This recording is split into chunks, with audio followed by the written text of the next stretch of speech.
Buenas tardes, les habla Samuel Vázquez desde la taberna del Club de los Viernes en Tabarnia Radio.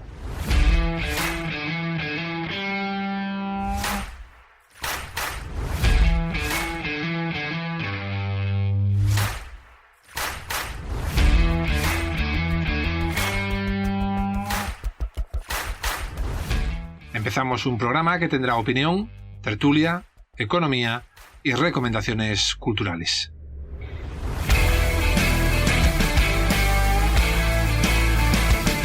Ser liberal es luchar para que ningún grupo organizado controle tu vida, así que la próxima hora será de activismo liberal de trincheras, en feroz lucha cuerpo a cuerpo contra el nacionalismo, el fascismo y el comunismo.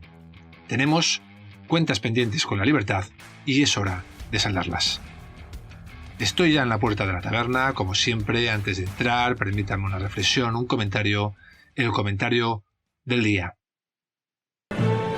En Sudamérica puede que se hayan cansado de socialismo, o lo que es lo mismo, de ruina, de colas del hambre, de migraciones en masa, de ausencia de libertad, de ese fantasma estúpido de la igualdad que acaba siempre por hacer a todo el mundo igual de pobre.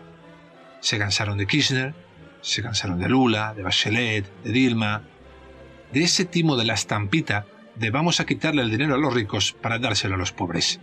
Y cuando los ricos se van y dejan de producir, pues ya no hay dinero que repartir. Y entonces los ricos puede que no fueran tan malos. De facto, los países del mundo con más ricos son también los que tienen menos pobres. Así que un tal Bolsonaro ha comenzado a gritar a los cuatro vientos que esto se va a acabar en Brasil. Pero el socialismo reparte mucho dinero entre sus altavoces mediáticos, para que estos, llegado el momento, sean sumisos y comiencen el ataque frontal y sobre todo personal sobre aquel que ose discutir a los amados líderes sociales, a los dioses de los ateos.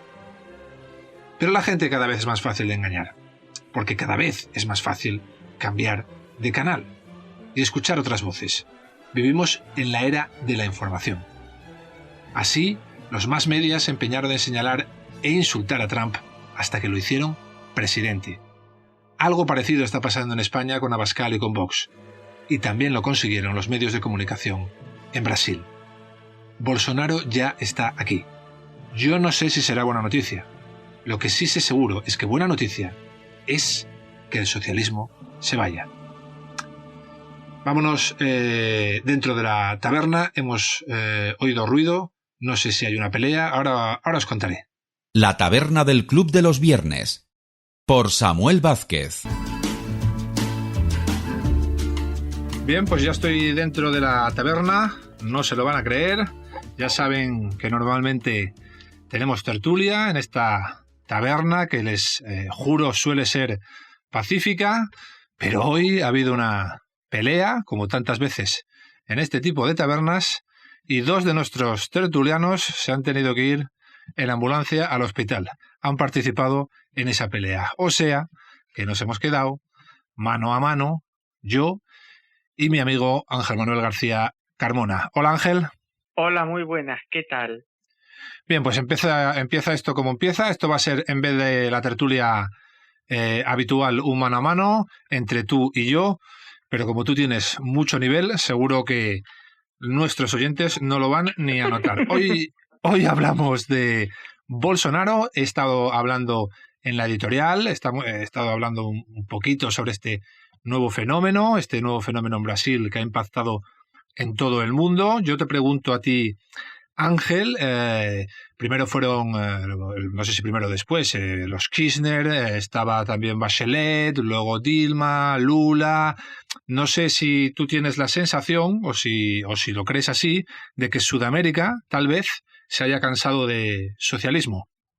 Efectivamente, parece que se está dando una debacle socialista a nivel general en Hispanoamérica. De hecho, en el caso de Brasil, han elegido a alguien de verdad comprometido con ciertas causas, no como lo de Argentina, que ha sido como en España votar a Rajoy. Aunque bueno, no nos enrollemos con Argentina y centrémonos en Brasil para no aburrir a los oyentes. Ya hablaremos de Argentina en otro momento. También hay que decir que la victoria de Jair Bolsonaro va a hacer temblar a los comunistas en la medida en la que el Foro de San Paulo, asociación dedicada al agrupamiento de élites comunistas, al narcocomunismo, etcétera, va a acabarse. ¿Con Bolsonaro, tú crees? Sí, de hecho, hay que señalar que está bastante dispuesto a plantar cara tanto al Estado hipertrofiado como al globalismo. Con respecto a lo primero, porque anuncia privatizaciones de centenares de empresas estatales, entre ellas la televisión pública, y luego una drástica bajada de impuestos y de gastos, flexibilizaciones del mercado laboral y sistema de pensiones más o menos basado en el chileno. Y con respecto al globalismo, el caso es que está dispuesto a sacar a Brasil de la intervencionista, globalista, antisubsidiariedad y progresista Organización de las Naciones Unidas, también del Acuerdo de París, igual que hizo Trump hace un año, porque está claro que eso es una patraña ecologista para justificar subvenciones, regulaciones y otros tratos de favor. Y para colmo, resulta que hace poco la ONU nos recomendó comer menos de ciertas cosas,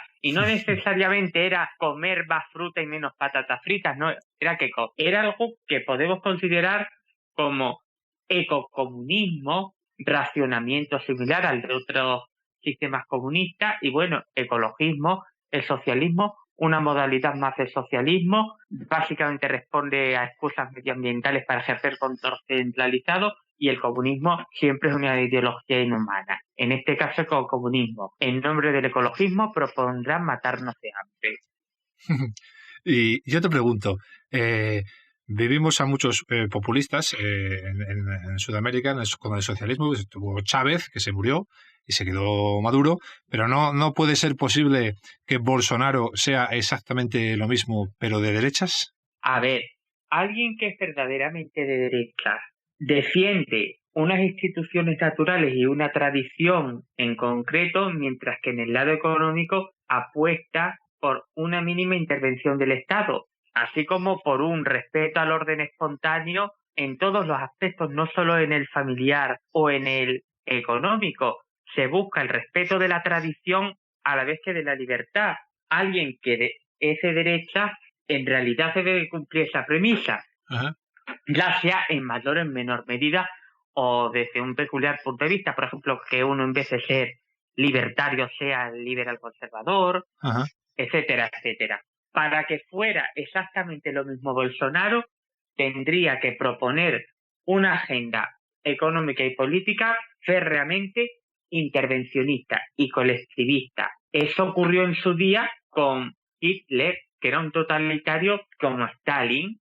Lo único que uno se centraba más en la lucha de clases y otro pues en luchas de raza y en algún tema nacional, de nación. Luego ambos eran expansionistas y en realidad el nacionalsocialismo es socialismo, las raíces son socialistas, y Bolsonaro no es socialista, es liberal, y si no lo ha sido tanto, lo va a ser más gracias a que contará con asesores, defensores del libre mercado, entre ellos el superministro de Economía, que al parecer va a ser un Chicago Boy, alguien relacionado con la escuela de Chicago. De Chicago, sí. Que es liderada en su día por Milton Friedman y alternativa a la escuela austriaca.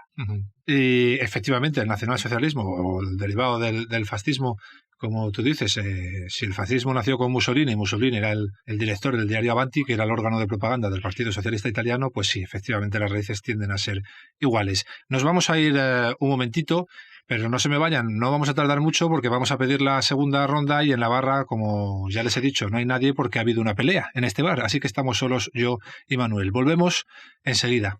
La taberna del Club de los Viernes, por Samuel Vázquez. Bien, ya estamos de vuelta, seguimos con Ángel Manuel. Estábamos hablando de Bolsonaro y de populismo, y yo te pregunto, Ángel, bueno, tú has definido que efectivamente para ti no es un populista de derechas, has explicado por qué, pero claro, Bolsonaro tiene una serie de declaraciones salidas de tono cuando seguramente no pensaba que iba a llegar donde ha llegado, incluso algunas declaraciones donde defiende a la dictadura brasileña, algunas otras salidas de pata de banco, bueno, algunas un poco racistas. Esto se lo están echando en cara ahora constantemente al salir elegido. ¿Lo hace esto a Bolsonaro peligroso? ¿Cuál es el Bolsonaro real? ¿Aquel de las declaraciones o el Bolsonaro que ahora ha llegado al gobierno? El peligro hubiera sido Fernando Haddad. Uh-huh.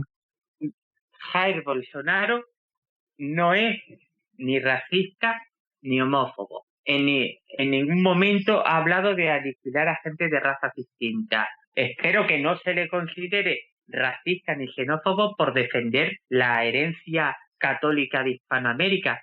Y respecto a la homosexualidad, hay que recordar que muchos gays de Brasilia y Río de Janeiro han apoyado a este señor. Sí, eso es cierto, sí. A lo que se opone es a la totalitaria ideología de género. Y estar en contra de esa ideología no implica estar en contra de los homosexuales.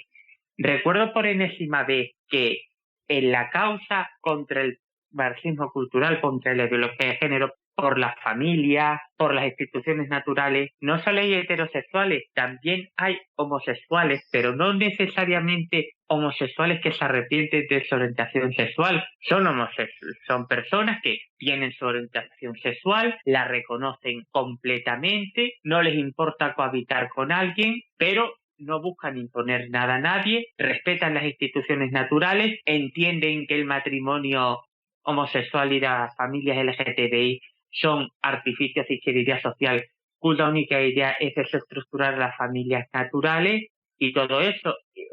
Una cosa es homosexualismo y otra homosexualidad. El homosexualismo es el gay progresivista que participa en el orgullo gay y en otros movimientos totalitarios derivados de Simone de Beauvoir y Gramsci y compañía, promovidos actualmente muchos de estos por George Soros. Y respecto a la dictadura, habrá que saber que en ningún momento ha hablado Bolsonaro de consolidar una especie de dictadura. En tiempos lo diría, pero actualmente no ha hablado de reformar leyes ni de crear organismos que le afiancen en el poder. De hecho, cuando se habla de dictadura y democracia, hay que tener en cuenta una serie de cosas. La primera es que una democracia puede ser la vía de ascenso al totalitarismo. En España, dejando aparte la ley electoral y toda esa historia, gracias a la democracia hay totalitarios comunistas en el Congreso de los Diputados que han podido, por ejemplo, nominar a un presidente socialista bastante radical y reeditar la fórmula del Frente Popular.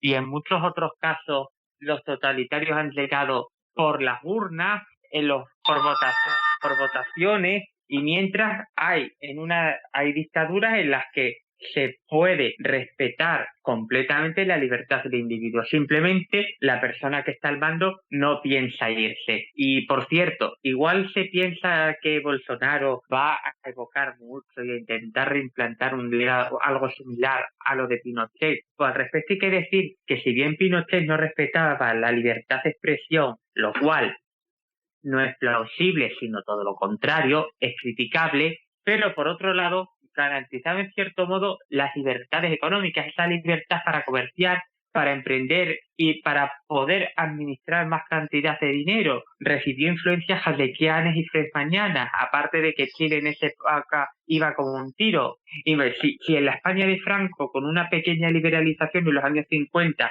despegamos como nunca, pues imagináis Chile que no hubo tantas políticas asistencialistas. Y sobre democracia, recordemos a Hans Hermann Hoppe y a Erich von Däniken. Bien, Ángel, yo te digo, efectivamente, en Brasil hay millones y millones de personas que han votado a este hombre, por lo tanto, si hay millones y millones de personas, tiene que haber personas de todo tipo y condición, lógicamente. ¿A ti se te parece Bolsonaro a Trump en algo? Sí, sin duda. Bolsonaro es el Trump de Brasil. ¿Y por qué le describiría como el Trump? Principalmente por su coraje a la hora de poner en jaque a las hordas socialistas y comunistas y al establishment progreso socialdemócrata transatlántico. A su vez, defiende una serie de valores religiosos y la institución de la familia frente a un Estado que actualmente es bastante intervencionista. Si en Sudamérica están abandonando el socialismo, ¿tú crees que nos lo han mandado para acá, para España? Yo no creo que haya habido exportaciones en ningún sentido ni en otro. En general, en Europa occidental no hay una visión negativa muy general del socialismo como sería debido. Recordemos que, por ejemplo, en el Reino Unido el líder de la oposición es otro izquierdista radical como Pedro Sánchez, Jeremy Corbyn, y en los Estados Unidos, en los que en general se está dando cierta europeización y no solo por cierta notoriedad de las protestas contra la segunda enmienda, hay que decir que muchos jóvenes se están inclinando, por desgracia, hacia el socialismo. Recordemos que el otro día consiguió representación la socialista Alexandria Ocasio-Cortez, si bien es cierto que Nueva York es un estado bastante socialista y en el Bronx no han visto todavía que si necesitan prosperar y quieren prosperar, deberán de reivindicar mayor libertad económica. Con respecto a todo esto de dejar de favorecer el comunismo y tal, es decir que como defensores de la libertad no solo hay que marcarse el objetivo de bajar los impuestos, sino de que el comunismo sea una ideología irrelevante, que haya una gran condena social hacia el comunismo. De hecho, en España hay hechos que prueban la atrocidad del comunismo, como la masacre de Paracuellos y toda la persecución hacia los religiosos y otros derechistas que tuvo lugar durante la Segunda República y la Guerra Civil. Y dicho esto también, no hemos importado cosas, sino que hay cosas pendientes de importar. Lo único que de otros países en el este de Europa, bueno, digamos mejor Europa central oriental, hay una férrea oposición al comunismo, especialmente en Polonia, bueno, y en los países bálticos también. Pero bueno, en el caso polaco, hace unos años salió un partido llamado Razem, que significa Juntos en polaco, equivalente al Podemos español. No ha logrado en ninguna convocatoria electoral y en las legislativas de 2015 y en las municipales del pasado 21 más del 5% de votos. Y luego el Partido Socialdemócrata, socialista, que era postcomunista, pues perdió representación en las pasadas legislativas y en esta ocasión pues ha perdido menos votos, y esa sociedad en general es muy consciente de lo que vivieron en su día, reaccionan rápidamente ante cualquier intento de ensalzamiento del comunismo y no deja de mantenerse vigilante. Claro. Y denota pues cierta ejemplaridad. Y bueno, continuemos. Yo siempre digo, se nos ha ido tiempo, Ángel. Yo siempre digo que en el este de Europa es muy interesante de estudiar. Allí tienen el antídoto clave y crucial contra el fascismo y contra el comunismo a partes iguales porque vivieron los dos, vivieron el fascismo y el comunismo. Entonces es muy difícil engañar a la gente. Se nos han ido los 20 minutos en un chimpún, que diría Marujita. ¿Por qué? Porque hablar con este hombre, que ya ven ustedes que es políticamente incorrecto, pero que se le entiende todo muy bien, más allá de que estés de acuerdo con él o no, siempre es un placer. Ángel, hablaremos en próximos viernes y encantado de tenerte aquí en el programa. Muchísimas gracias, un placer. Hasta la próxima. Hasta la próxima. Nosotros seguimos, vamos a poner un poquito de música para que ustedes disfruten y después de la música vamos con la entrevista económica. Volvemos enseguida. La taberna del Club de los Viernes, por Samuel Vázquez. Bien, estamos de vuelta después de la música. Estamos con nuestro economista de cabecera, con Dani. Hola, Dani. Daniel. Hola, muy buenas, Samuel. Buenas noches. Bueno, me ha salido economista de cabecera y me parece que tu blog se llama así, ¿puede ser? Sí, si tú tecleas en internet economistadecabecera.es, ahí tienes todos mis artículos y mis opiniones. Pues bueno, así ha quedado. La verdad es que lo he hecho sin querer, pero según lo iba diciendo, me he ido dando cuenta que alguna vez creo que lo he leído y que se llamaba así. Bien, vamos a empezar, si te parece, Dani. Hablamos de Trump hoy, hablamos de este gigante tan controvertido, y lo primero que te voy a pedir para nuestros oyentes, y para mí, para la gente que no sabe de economía, defíneme la política económica de Trump.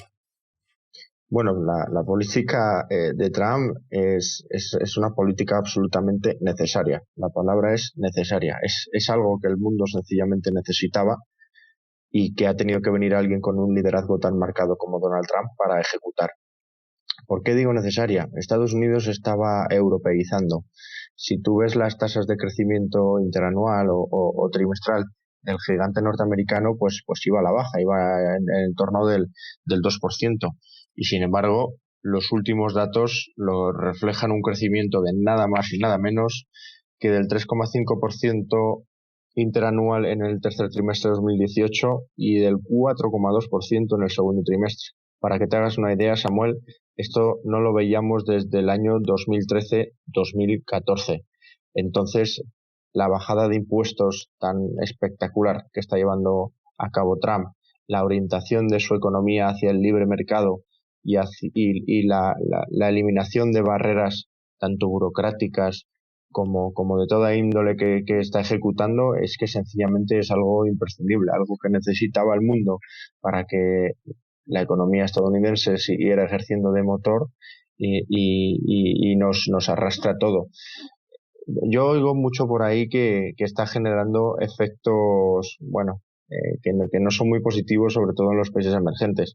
Yo creo que más que Trump, lo que genera ese tipo de efectos, ese tipo de caída en las divisas de los emergentes es un exceso de desequilibrios desde hace muchos años. Lo que está ocurriendo al final es que se junta una política económica favorable al crecimiento por parte de Donald Trump con una subida de tipos de la Fed. Entonces, cualquier inversor que quiera tener su cartera mínimamente diversificada necesita encontrar activos de poco riesgo, como es el bono norteamericano, a una rentabilidad adecuada. Ahora están en torno al 3% el bono a 10 años. Entonces, eso ejerce un efecto aspirador increíble.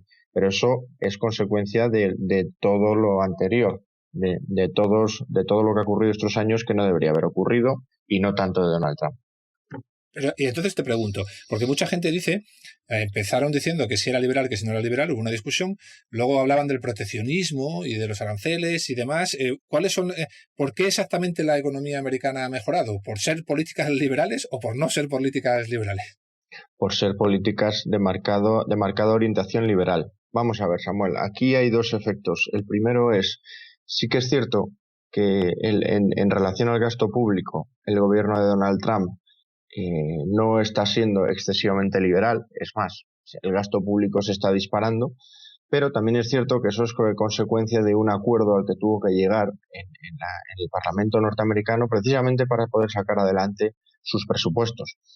Y esto lo estamos viendo en países como el nuestro y en muchos países europeos. Al final, todo esto de salir del bipartidismo, de la riqueza parlamentaria, etcétera, etcétera, etcétera, consiste en comprar votos parlamentarios con el dinero de los ciudadanos. Y desafortunadamente es lo que ha tenido que hacer Trump el último año para poder aprobar sus presupuestos.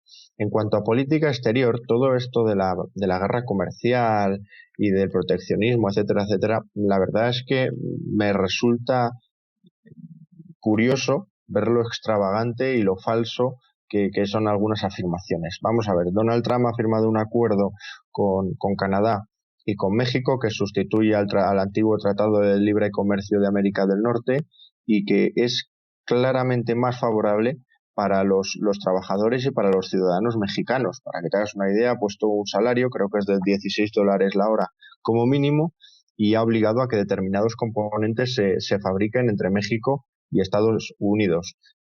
Hasta con Europa, pues cuando comenzó a tensar la cuerda, que nos echamos todos a temblar porque teníamos mucho más que perder que Estados Unidos, lo único que ha conseguido es derribar todos los aranceles. Trump llegó al G20, para que te hagas una idea, y dijo, mira, yo estoy dispuesto a hacer un pacto con todos ustedes. Vamos a tirar abajo todos los aranceles de todos los países. Claro, el resto de líderes mundiales se levantaron asustados, ¿no? Alarmados, se levantaron alarmados.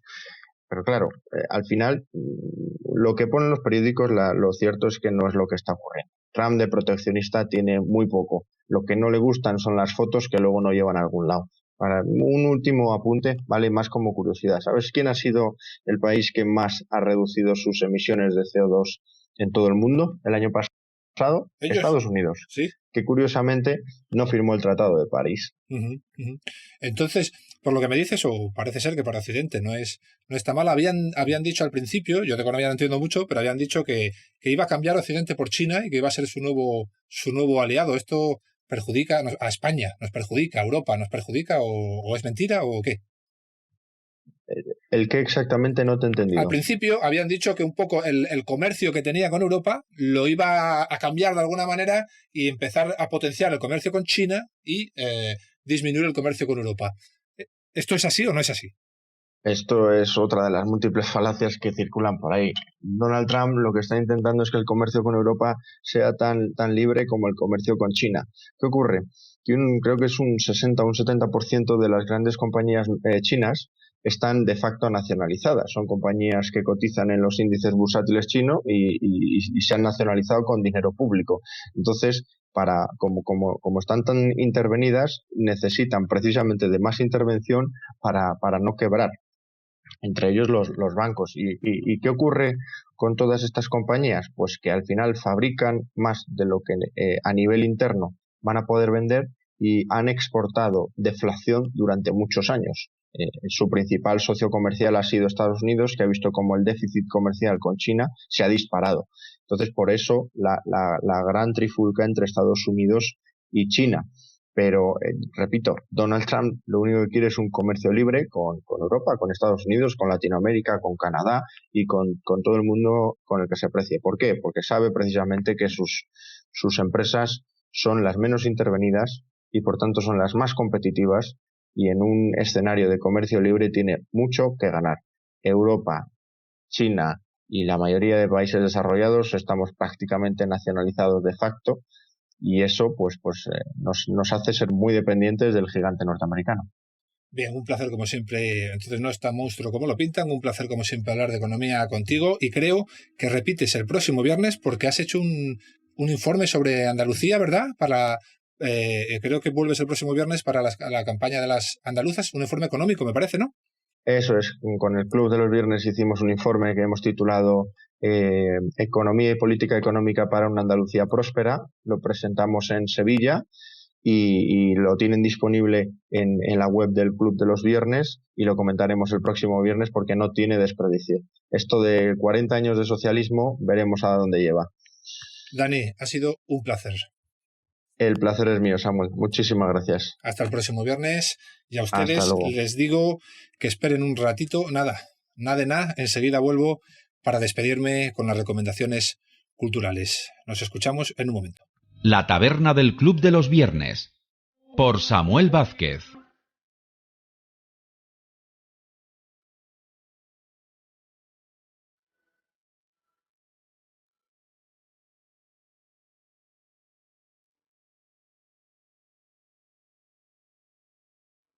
Bien, estamos de vuelta. Saben que en esta cuarta y última parte, nos tomamos la última, la taberna está cerrando y les damos alguna recomendación cultural.